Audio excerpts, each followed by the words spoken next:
दररोज ताज्या घडामोडी पाहण्याकरिता चॅनलला लाईक आणि सबस्क्राईब करा।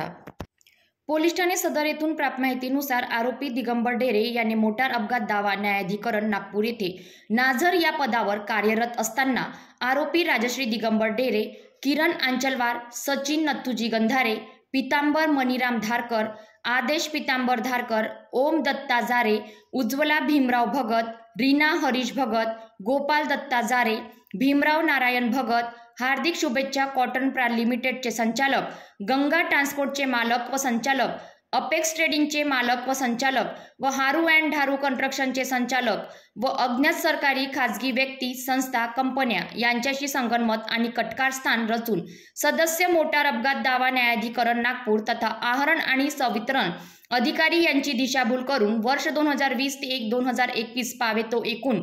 4,31,66,249 पेक्षा जास्त रकमेची अपहार व चोरी करून मोटार अपघात दावा न्यायाधिकरण यांचा विश्वासघात करून लबाडीने शासनाची फसवणूक करण्याच्या उद्देशाने खोटे कागदपत्र तयार करून ते खरे असल्याचे भासवून खोटे हिशोब तयार करून त्याबाबतच्या नोंदी अभिलेखावर घेऊन अप्रामाणिकपणे सार्वजनिक निधीचा अपहार करून मोटार अपघात दावा न्यायाधिकरण नागपूर तसेच अपघात दावा दाखल केलेल्या लोकांची फसवणूक केल्याची फिर्यादी अभय खसाडे, प्रबंधक न्यायिक मोटार